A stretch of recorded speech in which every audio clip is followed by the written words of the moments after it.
Well, greetings and salutations, everybody. Welcome to the John Campea Show here on my YouTube channel. I'm, of course, your host today, John Campea, and it is an honor and a privilege, as it is always, to have you guys joining me here today on this fine Wednesday afternoon. Lots of stuff to talk about, and I got a few things I do want to discuss. But first of all, let me tell you how today's show is going to go. First of all, I have picked out 5 topics that you guys have emailed into me. Now, how do you get your topic, question, or email on the John Campea Show? It's real simple. You just email me anytime at john@thejohncampeashow.com, and make sure you put the word topic in the subject line, or else I'm not going to know that you're sending in something for the show. And of course, guys, as always, keep those emails to 90 words or less, or else I couldn't even fit it on the screen even if I wanted to use it. Now, in the second half of the show, I'm going to take your guys' live questions. A whole bunch of you guys watch live. The main way to get a live question on is to utilize the super chat that's there. I will go through every single super chat that comes in, and if there's some time, and there hasn't been lately, but if there is time at the end, I will also go to Twitter on top of that. Now, before I get into the first question of the day, I wanted to bring this up. Last night, I was, just fooling around on the internet and stuff like that, and came across a couple of spoiler reviews that were put up on YouTube. Now, of course, there was also a big fiasco yesterday. I love Variety Magazine. Everybody knows I love Variety Magazine. And I love Variety as an outlet. I love them. I think they're great. I reference them almost every day. I have a huge amount of respect for Variety. But they put out a Star Wars The Last Jedi review just laced with spoilers. Including one that I'm like, how the hell do you put that in there? Like, it just boggled my mind, and they should totally know better. And anyway, then I was also seeing some spoilers being dropped by fans who I know couldn't have seen the movie. Spoilers dropped by fans in certain places. And when I pursued it, I found out they gave me a link to a YouTube video that they had gotten it from. So I hopped on YouTube last night. I put up a little video last night. Some of you may have seen it. Some of you may have not. That basically talks about, hey, look, folks, don't put out spoiler reviews until a movie opens. Like, I understand doing spoiler reviews. I do spoiler reviews. Yeah, you have your non-spoiler review and you have your spoiler review. Nothing wrong with that. That's great. But you get some of these people putting up spoiler reviews. And my whole point in the video was, look, guys, when you put up a spoiler review before the movie's even opened here in North America, what you're doing is you are arming people, a bunch of trolls. You are arming a bunch of trolls with all the spoilers in the movie so they can run around and start dropping spoilers in unrelated places. They can drop spoilers on Facebook and on Twitter and in YouTube chat boards and on Reddit. And now you got an army of people that you equipped to run around and start dropping spoilers. So I put up that video last night. Here's the funny thing. Shortly after, like a few hours after I put up that video, another prominent YouTuber put up yet another spoiler review of Star Wars The Last Jedi. And it was after I put up my thing. So my video was not in response to this particular YouTuber because my video went up first. But it was after I put up that video, a prominent YouTuber put up a spoiler review. Then this morning, sure enough, I get the live stream for my show going, and the live stream goes up and becomes publicly available about an hour and a half, an hour, whatever, before the show starts. So like an hour ago or an hour and a half ago, I've got that up, and sure enough, somebody drops into the live chat here and starts dropping huge spoilers. Now, I had to ban them, but it's like, and then I looked at the wording of the spoilers, and I looked at which spoilers were being mentioned and how they were worded, and I'm like, oh my God, this person watched that prominent YouTuber's video last night. Because it was almost the exact same wording as this YouTuber used, and it was almost the exact same things. It was clear that this person, who had not seen the movie, because it's not even open here yet, who had not seen the movie, watched this prominent YouTuber's video and now came into our chat board here on this video and decided to be a sniffy little bitch and just drop spoilers because, masturbating 17 times a day seemingly doesn't entertain them enough. So now they have to entertain themselves by ruining things for other people. Fine. So they came in, and I'm sorry, but I directly blame this YouTuber who put up these spoilers to let everybody who hasn't seen the movie get all the spoilers so they can go out and start spoiling it for other people. And anyway, so what I said in my video last night was basically, look, I know most YouTubers who put up a spoiler review early, it's not their intention to do something bad. I know that they're not intending to damage the fan community. I know that's not their intention. They just want to be like one of the first to put that video up. I totally get it. I don't think they had any nefarious intentions at all. Not at all. But what these people have to understand is that when you put up spoiler reviews before the movie's even in its wide release, you are not just spoiling it for the people who want to come watch your video. That's fine, because that's their choice to watch your video. But what you are now directly responsible for is those people coming to watch your video getting armed with all the spoilers so now they can go out and spoil it for everybody else. That's what you've done. And I know that wasn't the intention. I totally believe that was not the intention. Absolutely. I don't believe anybody's trying to damage the film fan community, but that is the result. The film fan community gets damaged because you equip an army of trolls with all the spoilers for a film to now run out and try to spoil it for everybody. That's what you've accomplished. And I know that wasn't the intention. Totally innocent intentions. I totally get it. I don't think anybody was being a jerk. I don't think anybody was being stupid. I don't think anybody was being mean. You got to understand that by popping up a spoiler review before the movie's even officially opened here, all you've done was arm an army of trolls to run out and spoil it for everybody else. So I really hope, people in my industry get a little bit more sensitive to that. Because we can have a debate about, hey, is something in a trailer a spoiler? We can have that thing. But we're talking about things, secrets and surprises in a movie that's not been revealed that you're now equipping people with to run around and drop everywhere. And again, I know it was nobody's intention. Nobody was being a jerk. Nobody was trying to do anything harmful. I understand that completely. I think they are completely innocent of that. But we got to understand that we do stuff like this. The repercussions is we've got, our fellow film fans out there are getting the movie spoiled for them by people that you equipped with the spoilers. And we just got to be careful with that. That's all. That's all I'm going to say. Sorry. I don't want to go into full rant mode. But I just wanted to say that and get that off my chest. And I hope that people in my industry, and I'm sure I do stupid things that I don't even realize are stupid. And I hope we continue to learn and grow. This YouTube whole medium is still brand spanking new. This is still new. And I think we're still learning and we're trying to navigate our way. And I'm sure I've still got a lot to learn. I'm sure other YouTubers still have a lot to learn. But hopefully we're dedicated to learning and we'll get there. Anyway, sorry for that long spiel there. Let's get to the first official question of the day. And the first official question today comes to us from one of my Patreon supporters, Joseph Farella, who writes, I saw this morning that Christopher Plummer received a Golden Globe nomination for All the Money in the World after replacing Kevin Spacey a month ago. I never had much interest in the film, but after the unprecedented replacement of Spacey and his nomination, I'm curious to see how good it can be. How many people will use this logic and boost it towards a better than expected / good box office earnings? Well, thanks a lot for the question, man. And, first of all, that's why studios that think their film have Oscar potential put them out right now during Oscar season to get Oscar buzz for their film to propel and boost the box office. That's why. See, quite often I get people ask me, John, why does the Academy Award only consider movies that come out at the end of the year? They don't. What happens is studios who think their movie is an Oscar contending movie, they put it at the end of the year so that when Oscar buzz gets generated, it increases the box office for their movie. See, because if they put their movie out in July, they're not going to get Oscar buzz for a few more months, and by the time their movie gets Oscar buzz, their movie's not in the theaters anymore. So you get a movie like All the Money in the World, which has the potential to get some Oscar buzz. They put it out here so that it can get Oscar buzz while it's in theaters and therefore boost the box office a bit. So you're dead on the money with that. You're exactly right about that. That's why that happens. Now, as far as Christopher Plummer getting a nomination, I have not seen All the Money in the World yet, so I don't know. It does smell odd to me about it. But then again, you guys know my opinion of the Golden Globes. The Golden Globes is for sale. The Golden Globes is the most irrelevant, pointless, useless awards ceremony out there. So I give it absolutely no credit. I mean, they announced the Golden Globe nominees the other day, and I didn't even talk about it on my show because I believe they're completely pointless and useless. They put on one hell of a show. I'll always give them that. I watch the Golden Globes because they actually put on a better show than the Oscars do. They absolutely do. Give credit where it's due. They put on a much more fun and entertaining show.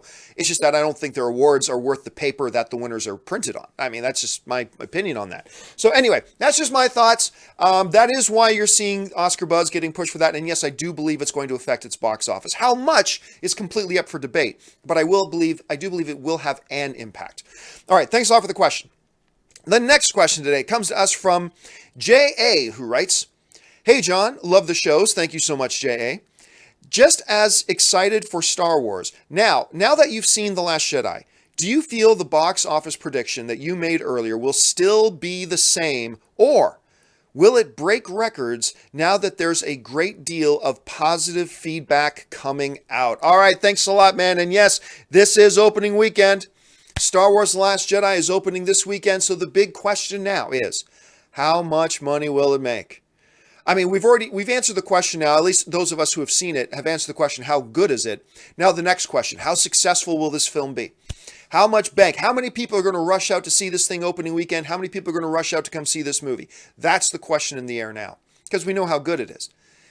Now, I have been in the unpopular opinion line on this.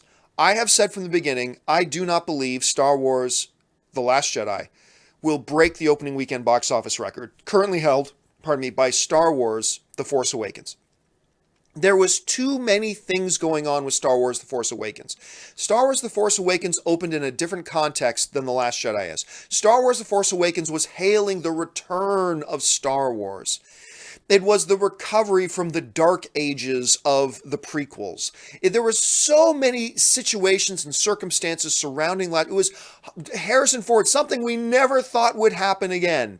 Harrison Ford coming back. I mean, we always kind of thought that Mark and Carrie would come back if the opportunity availed itself, but most people never thought Harrison Ford would ever come back, and he's back. And there was a lot of circumstances that are not present for The Last Jedi. So I've always said, hey, The Last Jedi is going to make a killing at the box office. Killing at the box office. But I do not believe it will catch The Force Awakens. Don't believe that will happen. Okay, so now we've seen the movie, or at least some people, critics have seen the movie, and it's getting insanely good positive buzz. Does that affect my prediction at all about how much we think Star Wars The Force Awakens, The Last Jedi, I should say. I keep getting the two mixed up. Star Wars The Last Jedi, how much it will make opening weekend? I believe, yes, there will be an impact. I mean, there's always an impact whether you get strong positive or strong negative buzz.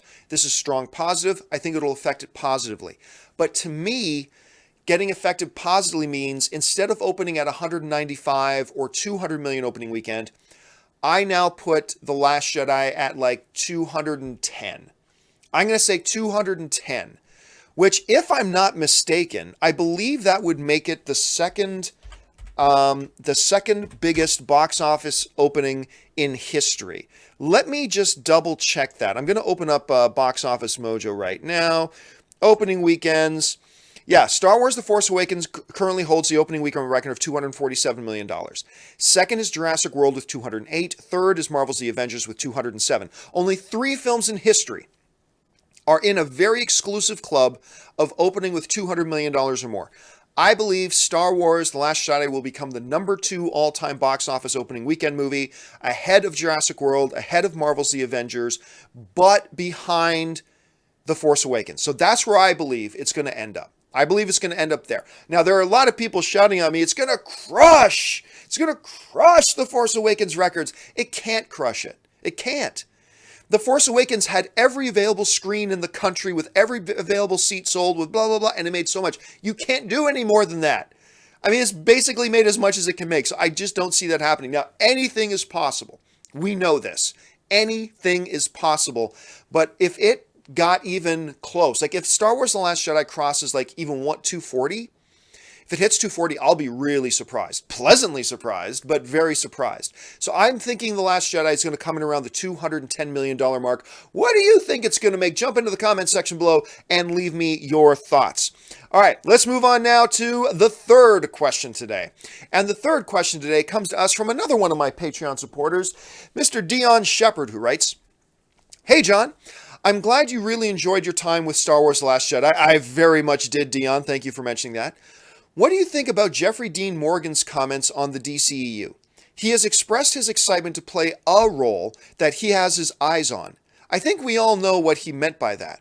Do you think we'll see him as our Batman in the Flashpoint movie?" Okay, now, for those of you who don't know specifically what Dion is talking about. So, when Batman vs. Superman came out, I thought it was very strange that the movie cast one of my favorite, most underappreciated actors in Hollywood, Jeffrey Dean Morgan. I've loved this guy since The Losers. You remember The Losers? He was in with Chris Evans and Idris Elba. I mean, fantastic movie. Zoe Saldana. It's a great movie with a great cast, and a lot of you guys haven't seen it. I suggest watching it. It's a lot of fun. But anyway, Jeffrey Dean Morgan was actually the lead guy in it. And to me, he will always be John Winchester from Supernatural. He's the boys' dad in Supernatural. I just love him. Anyway, but I thought it was very odd when they cast him as Bruce Wayne's dad, Thomas Wayne, in Batman vs. Superman for one scene that he doesn't even have any lines in. I thought, why do you go and get an actor of his caliber for one scene where he doesn't have any lines? Now, he's not Leonardo DiCaprio. He's not Brad Pitt. I get that. He's not, Robert Downey Jr. I get that. That's fine. But he's still an actor of note. Why would you go and get him to do that? Well, clearly because they had some future plans. What are those future plans? The best bet is on Flashpoint. Now, for those of you who don't know anything about the Flashpoint movie, a real simplification is this. Barry goes back in time to save his mom, but in doing so, he creates an alternate world. And what the world would look like, it's kind of like a butterfly effect sort of thing. By changing that one thing, the entire world changed. And now, in our present, Bruce Wayne isn't Batman because Bruce Wayne didn't die Bruce Wayne isn't Batman because in that dark alley, it wasn't Thomas and Martha Wayne that got shot. It was Bruce who got shot and died. So then the history unfolds with Thomas Wayne becoming Batman. That's how Flashpoint basically sets it up. So Batman is not Bruce Wayne. Batman is Bruce Wayne's father, Thomas Wayne, who gets turned to anger and vengeance against crime because his son died.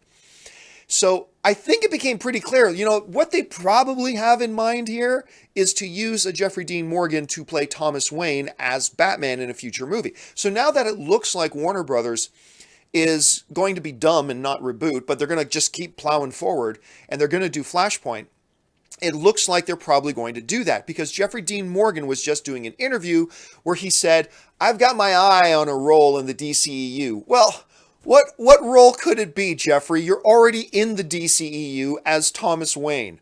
What other role could you play? Gosh, I wonder what role you're thinking about when you say you've got your eye on a role in the DCEU. I mean, unless he's talking about playing a CGI villain in some movie, which I suppose is possible, clearly what he's talking about is coming back to play Thomas Wayne in Flashpoint as the new Batman. And it would seem to me that that is something that Warner Brothers had in mind all along. Otherwise, why do you cast a guy like Jeffrey Dean Morgan in the first place to be in one scene that he doesn't even have any lines in?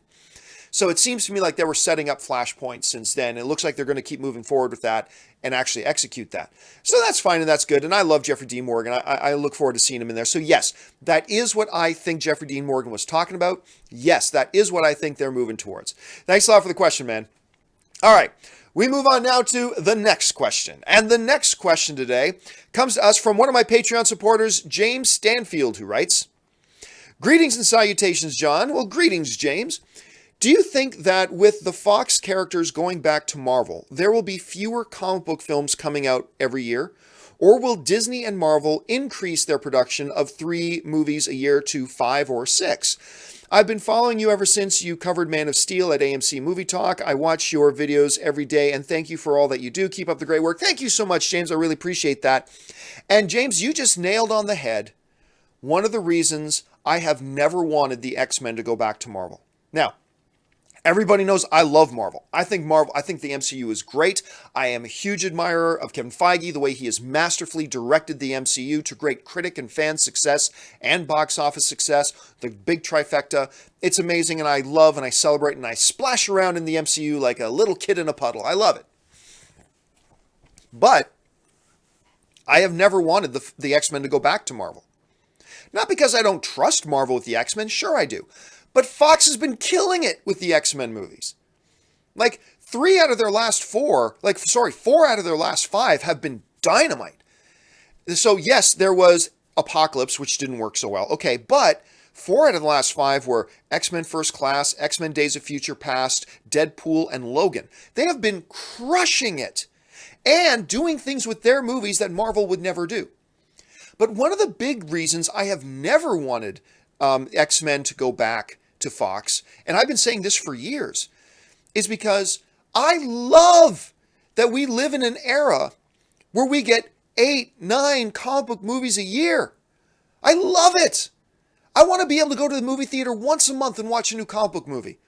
Just like every week I tune in and watch, I look forward to watching a new episode of Lucifer every single week. I would love it if once a month I could go to the movie theater and watch a brand new comic book film. I would love it. And this coming year, take the acquisition out of it, in 2018, we've got 3 X-Men universe films coming out. We got New Mutants, we got X-Men The Phoenix Saga, and we've got Deadpool 2. And we've got 3 movies coming from Marvel. And we've got 1 movie coming from DC and Aquaman at the end of the year. But I love that environment. I love it. And yes, your fear is absolutely right.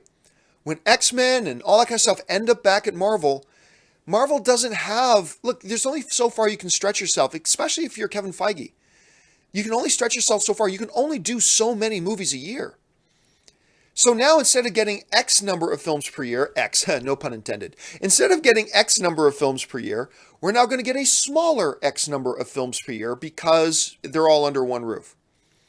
Unless Marvel spins off a separate production division for X-Men universe films to be in their own universe separate from the MCU, and Alan Horn and Bob Iger appoint a different head of that. That's not Kevin Feige, so Kevin Feige can just focus on the MCU, appoint somebody to be the head of the X-Men universe and keep them as 2 separate universes.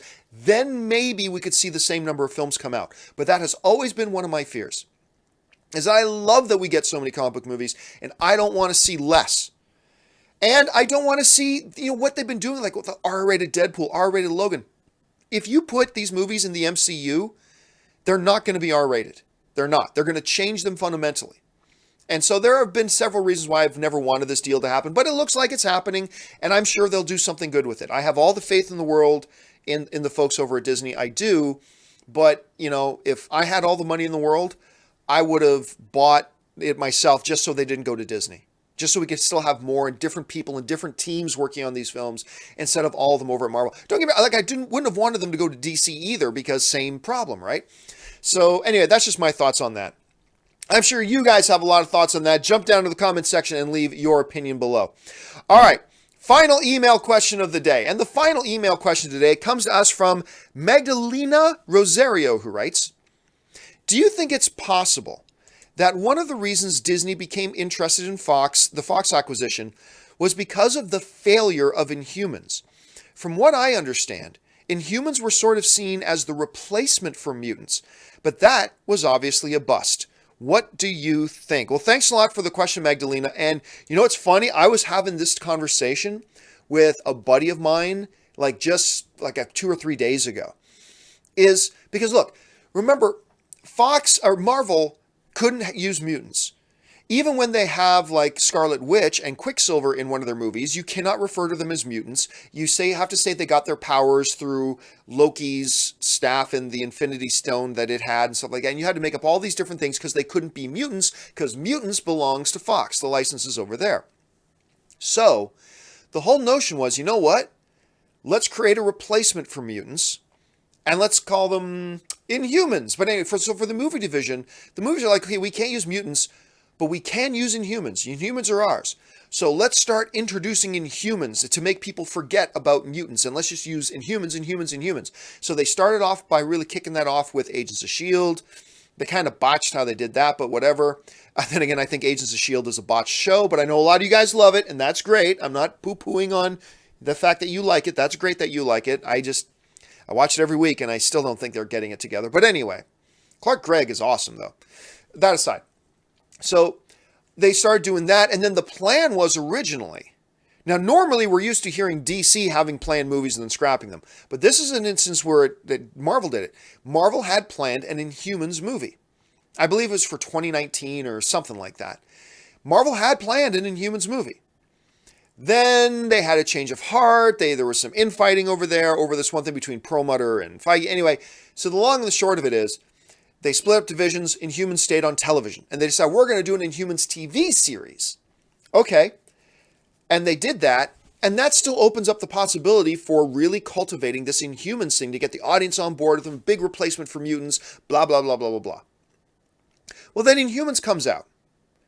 And quite frankly, it was a sack of shit. It's awful.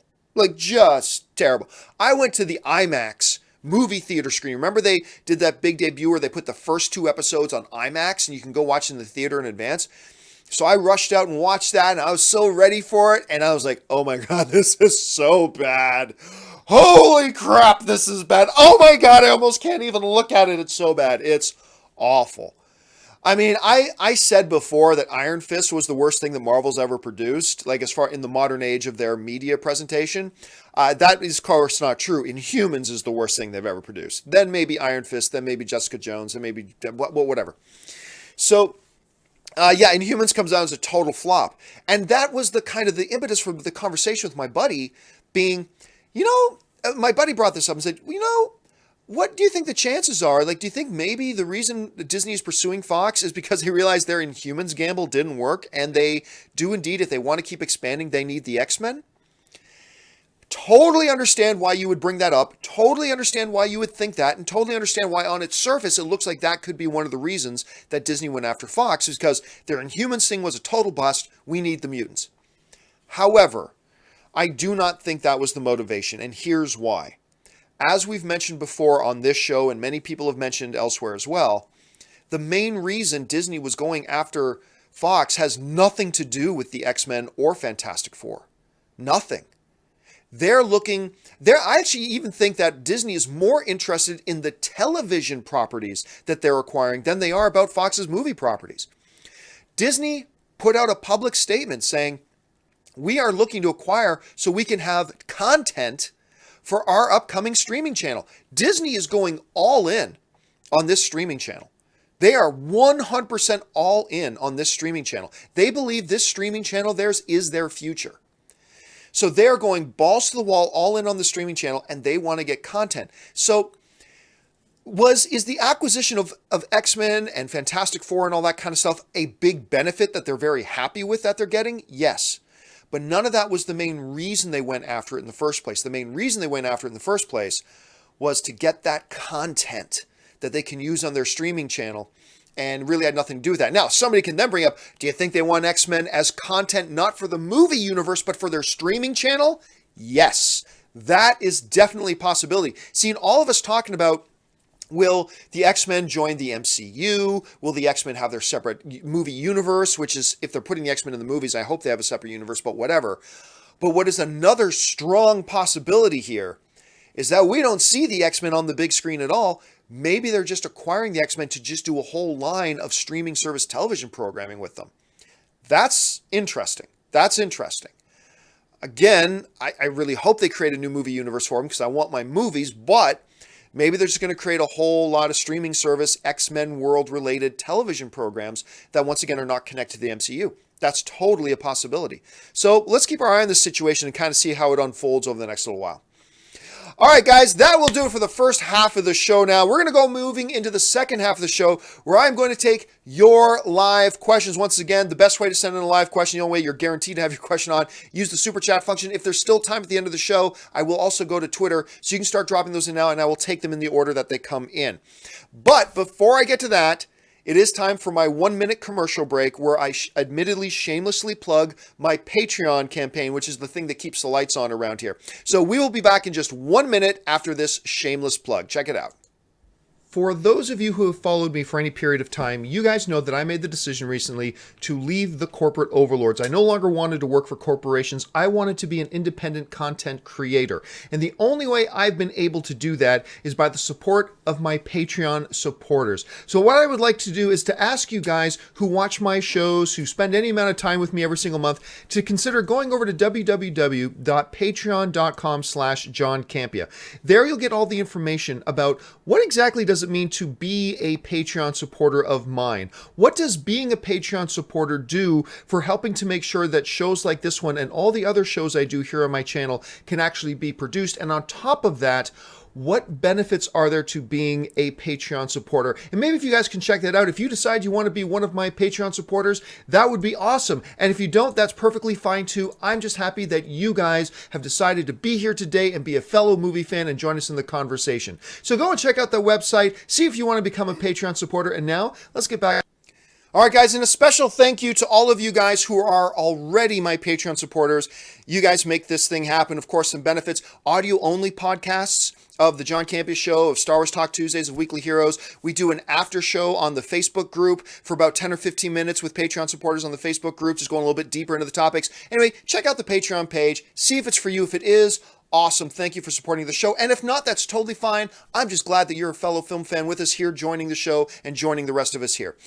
All right, with all that out of the way, let's now go over to the live questions. We start off, the first live question today comes to us from Adam Griffin, who writes, cold open or crawl for The Last Jedi? Or is it too spoilery? I don't think this is spoilery at all. It's a Star Wars saga movie. It starts the same way all Star Wars saga movies starts, the way it should start. Star Wars opening crawl, just like every major saga Star Wars film before it. So yes, I can assure you that Star Wars starts with the opening crawl, just like every other episodic Star Wars movie does. So thanks a lot for the question. I hope that puts your mind at ease a little bit. And you know what, guys? I'm going to say this right now. The super chat thing is already pretty much full up, so I'm going to ask you guys to not send in any more super chat questions. Just so cut them off. And there you go. All right. The next question comes to us from Manuel Fernandez, who writes, "You say number of studios keeps Disney from being a monopoly, but won't Disney control market share and take up most of the box office, making competition unfair? Isn't Disney more powerful than other studios?" Well, being more powerful doesn't mean you're anti-competitive. Being the strongest guy on the block doesn't mean you're doing anything wrong or unfair. You're just having more success. Disney takes up most of the box office because their films are more successful than other studios' films. It has nothing to do with them having an unfair advantage. They just make better product. Or let me rephrase. They make product that is more successful. Every other studio can make product successful if they want, if they can try. But just because Disney's successful doesn't mean anything. And as far as having taken more of the market share, not much. I mean, really, it's not that much when you consider how many major studios there are that's putting out so much content. This isn't like the telephone industry where really you have three main players. Like you have AT&T, you have Verizon, and you have Sprint, and you can throw in T-Mobile if you want. With the movie things, you got A24, you got Lionsgate, you got Annapurna, you got Universal, you got Paramount, you got Sony, you've got Warner Brothers, you've got Disney. You won't have Fox anymore. But anyway, there's 8 right there. Not to mention all the small. STX is another one that's making a lot of noise and making a lot of moves. You got so many outlets out there that there's just too much competition to consider it anti-competitive or unfair. So I think everything's fine the way it is, to be honest with you. Just my opinion. You may have a different one. That's totally cool, man. All right, thanks a lot for the question, Manuel. I really appreciate it. Next one comes to us from Sage Egas, who writes, "If you had the power, would you be willing to trade a thriving and well-received DCEU cinematic franchise for a less successful Star Wars one of recent years? Love from Australia." I would make that trade. Yep, I would. If I had the power of Dr. Manhattan and I could say change reality to where recent Star Wars films are a bit less successful and maybe even a bit less good, to make the DCEU a little bit better and a little bit more successful, I would make that trade. Because, you know, the DCEU is sputtering and coughing up blood and all this kind of stuff. And, you know, Star Wars has a lot of health to spare. So I would gladly make that trade because I would love to see a thriving, successful, excellent, audience-loved, critic-loved DCEU. I would love that more than most things in the movie world. All right, thanks a lot for the question, man. Antonio De Grandis writes, "Hey, John, I want to know your thoughts on Batman in Justice League. To me, he came off a little weak and a little goofy at times. It was a step down from the character in Batman vs. Superman, in my opinion. Thanks for your time." Well, thanks so much for the question, Antonio. I have said it before. I'll say it again. I completely agree. The Bruce Wayne and Batman character in Batman vs. Superman, as portrayed by Ben Affleck, to me was the best incarnation of Batman we'd ever seen on screen. I cannot say the same about Justice League. They weakened him. They changed it so that the true person was Batman and the artificial face was Bruce Wayne. They changed that completely from Batman vs. Superman to Justice League. Because in Justice League, no, the true face is Bruce Wayne and he just puts on the Batman persona in this movie. It was totally the opposite in Batman vs. Superman. And That whole stupid line, like when Superman goes, I love Superman's line when he goes, well, I know you didn't bring me back to life because you liked me. That was a funny line. I liked that line.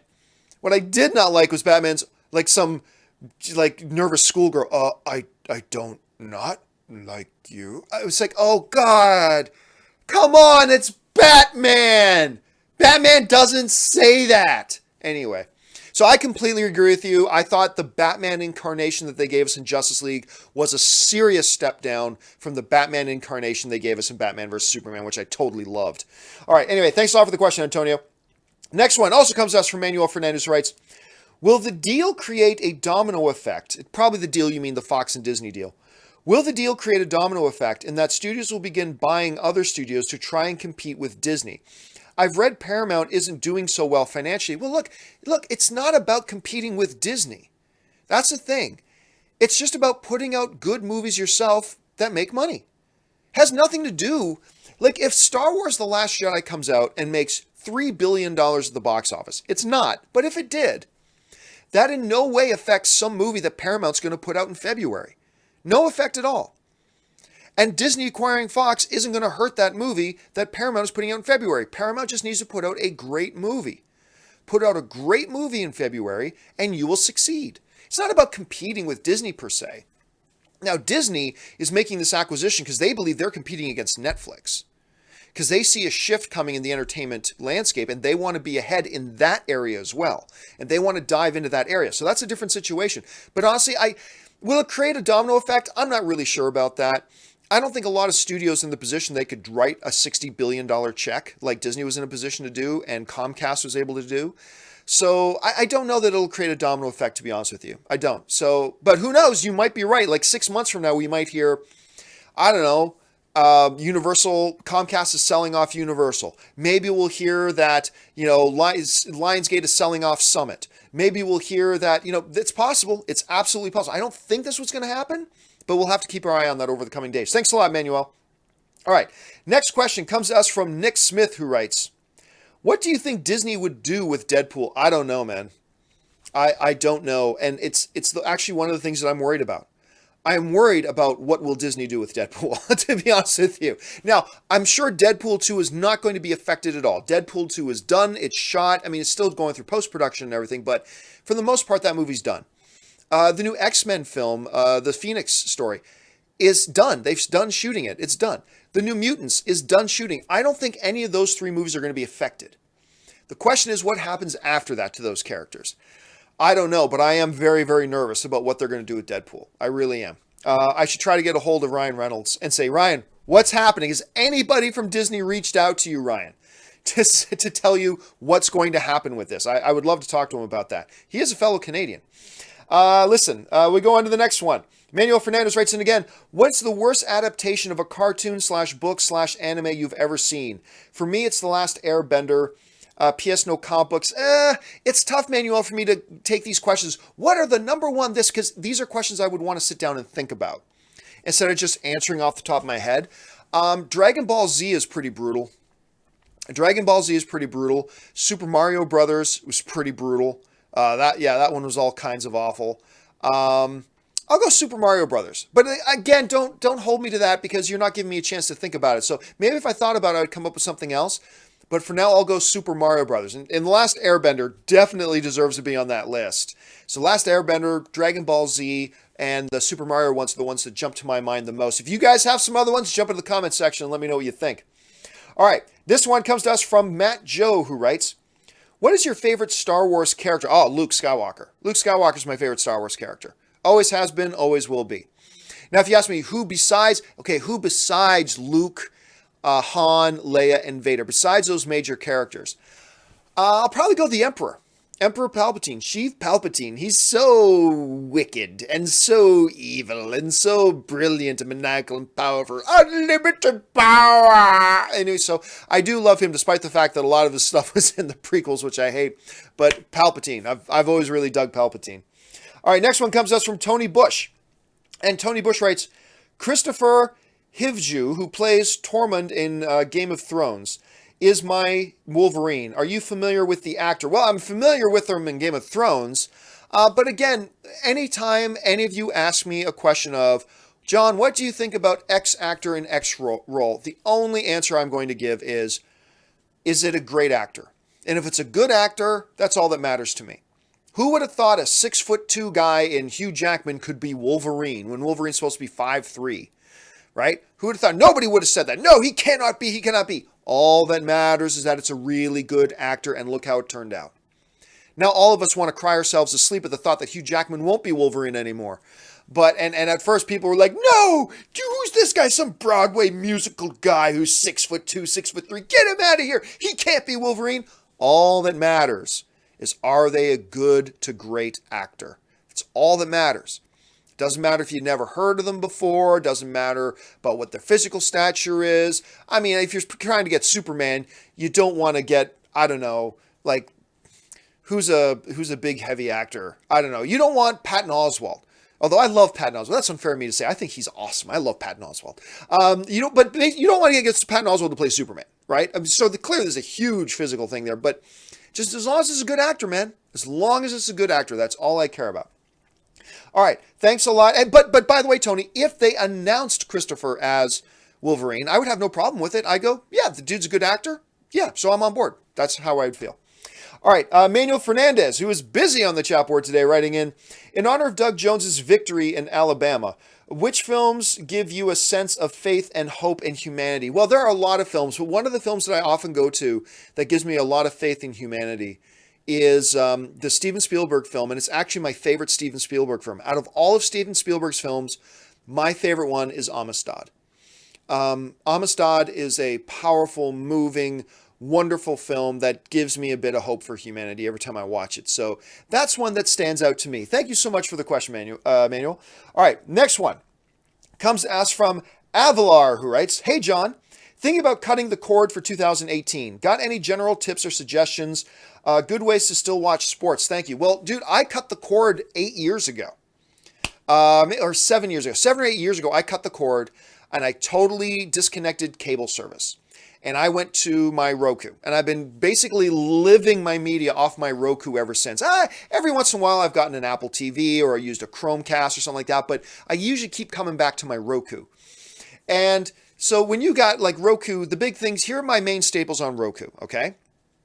Number one is Netflix, obviously. The Google Play Store. Amazon. I'm an Amazon Prime member because I order almost everything I own off of Amazon. So I'm an Amazon Prime member, which also happens to get me their streaming stuff. Hulu, well, the top two, Netflix and Hulu are the top two. Those ones are my automatic go-tos. And then what I currently have is, what am I using right now for television? There's a number of streaming television services right now. Hulu TV has live streaming TV that you can use. Sling TV is a big option for you as well.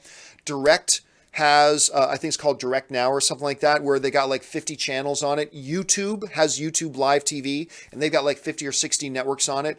And you pay like a flat month, like 35, 40 bucks a month, and you get like 60 of the main channels.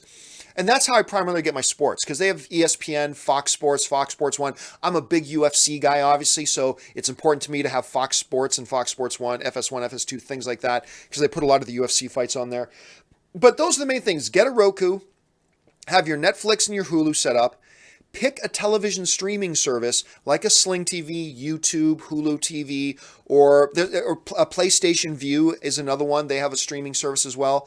And you're set. Once you got all that stuff, you're totally set and you are ready to cut the cord. Thanks a lot for the question, man. All right, next question comes to us from Vernon Lee, who writes, here is $5 for banging the effing idiots that want to post spoilers and ruin it for everyone else who want the surprise and experience in the theater. Well, thank you so much, Vernon. And again, look, I don't think that, let me reiterate this, okay? Because I think this is important. I don't think the people who put up these spoiler reviews are thinking, I want to ruin the film fan community, so I'm going to do this spoiler review to arm all the trolls with the spoilers. I don't think that's the case at all. I don't even think they're thinking about that, to be honest. They're just thinking about putting up a video that will get some views. Hey, man, that's what YouTube's all about. I totally get it. I just want those people to realize that by making these spoiler videos, you are arming trolls who are going to take the information you give them now, and they're going to go out and start spoiling it for everybody. I had it happen on my own channel on this very video earlier today. I had it happen. So it happens. But again, I don't think they're being nefarious. I don't think they're being, intentionally damaging or anything like that. I think their motivations, I think, are innocent, but they got to realize that they're causing damage. Anyway, thanks a lot for that, Vernon. I appreciate it. Next one comes to us from Robert Tari, who writes, "Hey, John, love the show." Thank you so much, Robert. You are my favorite YouTube host. Thank you. Question about The Last Jedi without spoilers. Can you reveal if anything in Rebels or Battlefront 2 factor into the story at all? Okay, I don't think it's a spoiler to say something that's not necessarily there. I'll put it this way. I did not recognize... I've seen it twice. I'm going to see it for a third time on Thursday.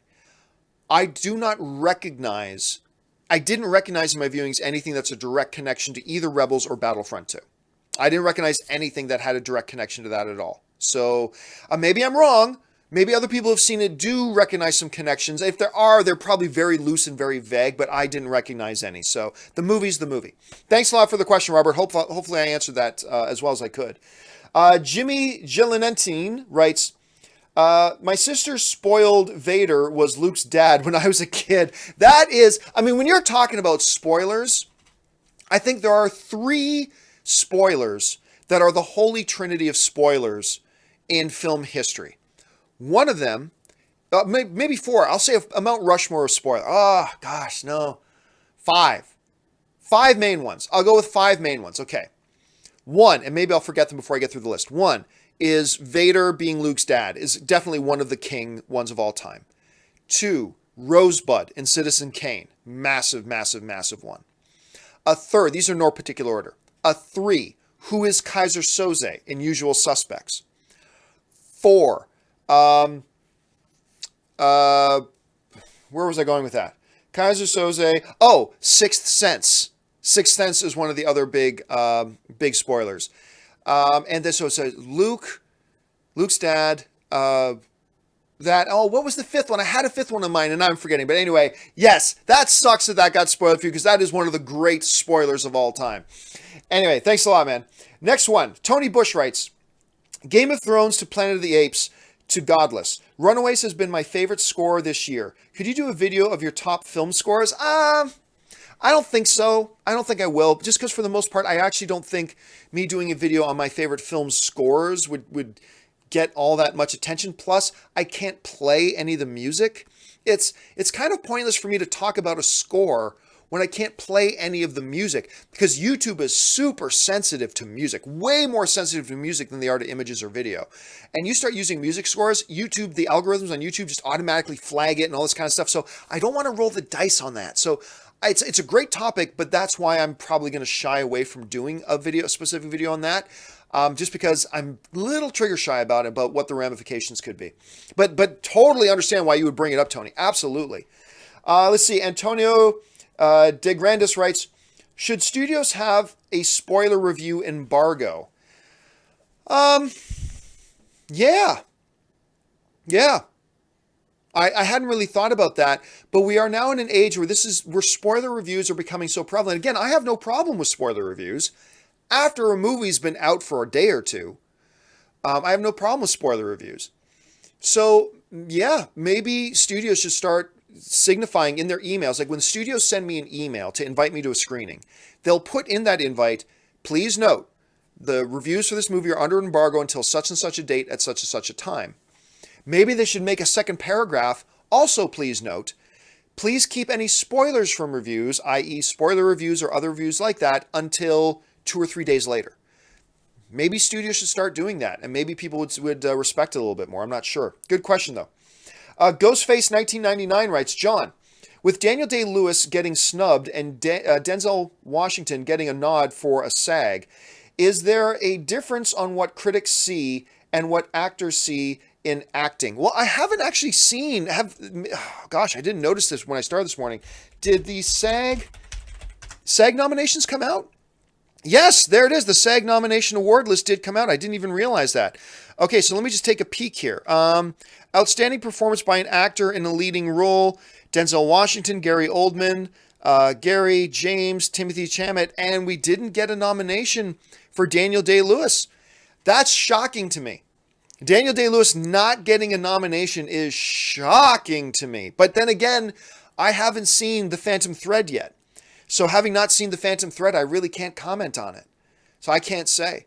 I think Denzel deserves a nomination. Denzel's fantastic. I didn't love the movie. Biffo Bobath Esquire, drawing a blank on the name of the film. But I didn't love the movie, but I loved him in it. His performance is fantastic. I do believe he deserves it. But that's an interesting question. All right, next one. Warrington Train Spotter 2778 writes, "Hey John, great show. Love what you're doing." Thank you so much, Warrington. I really appreciate that you took the time just to mention that to me. Thank you very much. John K writes, "If DC were to reboot, should they make Justice League America instead of Justice League to distinguish it and separate it from the current DCU show? Is lit. Keep it up." Oh, thank you so much. I appreciate that, man. Do I think they should do a separate JLA movie from a Justice League movie? No. You want to start confusing the non-comic book nerd movie fans out there?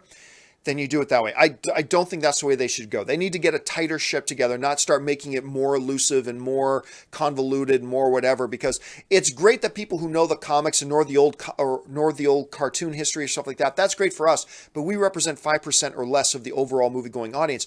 You can't alienate them even more by introducing confusing things like that. So I would say no, but you never know. Maybe there's a creative way to do it where they come up with it and it works like gangbusters. Who knows, man? My initial reaction is no. Maybe there's a way to do it. I just don't think so off the top of my head. All right, next question comes to us from Ivan Kadzarov, who writes, "Hey, John, big fan from Bulgaria." Thank you so much, Ivan. I appreciate that. "Yesterday, I saw The Darkest Hour, and Gary Oldman's performance is so over-the-roof amazing. Do you think it is Oscar nomination worthy? Keep up the great work." It's not just Oscar nomination worthy. He's going to win. I'm going to call it right now. I'm calling my winner of the best lead actor race, and it's going to be Gary Oldman. And his performance in Darkest Hour is one of the reasons that if Darkest Hour isn't my number one film of the year, it's tied with Logan. I mean, it's just that, and most of it is good because of his performance. So I don't just believe Gary Oldman's going to get nominated for this award. I'm calling it right now. I think Gary Oldman is going to win this award. I think he's going to win it, and maybe in a landslide, maybe pretty easily. But hey, man, more shocking things have happened. The Lego Movie didn't even get nominated for an Academy Award for Best Animated Film. I still don't understand that. Anyway, so anything can happen. All right, the next question comes to us from Andrew Christie, who writes, "Maybe I'm biased, but I think Superman movies should be near Star Wars box office levels. He was a literal cultural icon. Do you think he can be that again?" Star Wars level? Maybe not. Should he easily be a billion-dollar film? Yes, he should. Should he be more than a billion-dollar film? Yes, he should. Should it be like a $2 billion film? Well, maybe not. But Superman should have more success than what he's having now. Especially when you got an actor like Henry Cavill playing him, who's great. And I think you did a great job with the first Man of Steel, but obviously half the audience is divided on it. So, I mean, who's to say? But should it be more successful than it is currently? Oh, no doubt. It should be more successful than it is. Absolutely. Thank you so much for the question, Andrew. All right. John K. writes, "Should Greg Berlanti help with the DCEU? He's good on DC TV." No, because DC TV, as much as I like what's going on in the CW universe, especially with Flash, although this season I've been iffy, to be honest with you, on all their shows. Those work on the television screen. You take those shows and put them in the movie theater, they're going to bomb. Bomb! Harsh. They're going to bomb harsh. So, no. Hey, look, Greg Berlanti's doing great in this area. Let him be great in that area. Let him continue doing great things and be successful there. The movies is a different animal altogether, because you put up a certain episode of Arrow on a TV screen and it works on TV. You take that same episode and put it in a movie theater, it's going to come across poorly, I think. So, no, I think Greg Berlanti is successful right where he is. Let's leave him there and let him keep being successful. Tyler Klein writes, "Does The Last Jedi at all enhance The Force Awakens or make you look at it in a new way? I'm worried that The Force Awakens will never seem significant to the saga's story." I disagree. I appreciate, hey, look, all film's subjective. Your opinion is every bit as valid as mine. But I disagree with you on this. I think The Force Awakens is incredibly significant. I think it has incredible relevance. And and I think The Last Jedi just makes me appreciate The Force Awakens even more, to be honest with you. Especially when you see like Kylo's story in this movie. Now you go back and watch Kylo in the first one, and it's like it just enhances it even more. So, in my opinion, that doesn't have to be your opinion, but in my opinion, since you're asking me, I do think The Last Jedi makes The Force Awakens an even better viewing experience now. That's just my opinion. Some people will disagree, which is totally fine, but that's how I think about it. All right, Nicholas Green writes, so The Last Jedi was 3+ hours long on the first cut. How much of the movie, time-wise, do you think could have still been cut out, if any? For example, the CGI Rathar scene from The Force Awakens. Yeah, that whole scene on Han's other ship with the rolling monsters. Hated that entire scene. I thought you could have taken that entire scene out of the movie. It was bad. There is a part of The Last Jedi I think they could have taken out. Well, but if they took it out, they would have had to replace it with something else. But there is a portion of this movie I wish they had just taken out. It's my Han Solo Rathar's scene that I wish they had just taken out of the movie. I'm not going to say what the scene is. I will say it involves John Boyega. And it's not John Boyega's fault. John Boyega is great in this movie. I love the Finn character, and I love what John Boyega does with this character. He's great in it. But I do wish they had taken out this one particular scene or sets of scenes and maybe replaced it with something else. Again, I'm not going to go into spoilers, though. Thanks a lot for the question, Nicholas. The next one comes to us from Ben Rayner, who writes, hey, John, I am so excited seeing The Force Awakens and Last Jedi in a double feature. Have you done something like this? Do you double feature still? Do double features still show trailers? May the Force be with you. I've gone to a lot of these, not just double features, but like marathon things. What I have found, the times I have gone, they have not shown trailers in front of the older films, but then before the new film starts, they'll roll trailers with the new film before the new film starts. Because quite often, too, in these triple features, marathons, double features, they'll do one movie and then take a 15-minute break so people can go to the concession stand, they can go use the bathroom, whatever. Then they come back. So I've done a couple of these Marvel ones. You go, you come back, no trailer, no trailer, no trailer. But then when the new movie is starting, then they do a trailer. Then they do trailers like they would for a normal screening. That's how my experience has been. Maybe your experience will be different. Do me a favor. Let us know in the comments section. After you see your double header, come back and let us know if they did indeed play trailers before The Last Jedi aired. I'd be curious to know. DAL Official just sends in a super chat. Thank you so much, DAL Official. The Beard of Zeus writes in, I don't think online petitions work at all. I hope I'm wrong, but if they do, can we start one for Man of Steel 2 and hope it will reach the reactioners at Warner Brothers? No, online petitions are useless. The only value in online petitions, particularly in the movie world, is as an avenue and as a tool for us as fans to express ourselves. If all we're looking is a tool to express ourselves, then yeah, online petitions are great. Never, never, never will a movie online petition ever do anything, though. Never. Never, never, never, never, never. They're pointless. In that regard, they're totally pointless. They have value as a tool for expressing ourselves, and that's great. But don't ever think that you're going to start a petition online and it's actually going to do something. It's not. Like, even these people who put out this petition, which is fine. Look, that one petition about, give us Zack Snyder's cut. Hey, they're expressing themselves. That's awesome. But I remember when they crossed 150,000 signatures, and who knows how many of those were fake. Because they remember when that happened, here's a little side note. That happened, my signature got put on it without me signing it. So I put up a post saying that petition has got a bunch of fake things on it. And then they went out and 3% of them got culled off. People said, see, John, it was only 3%. And I had to go, well, guess what?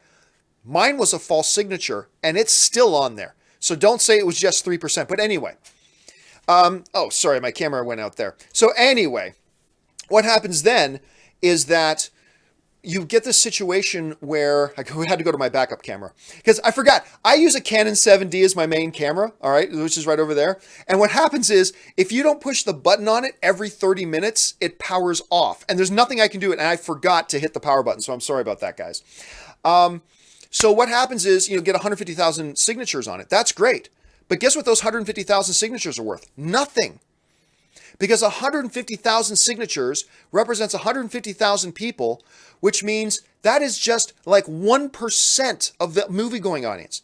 Because if all 150,000 of those people bought a ticket to see Zack Snyder's cut, you know how much money that makes at the box office?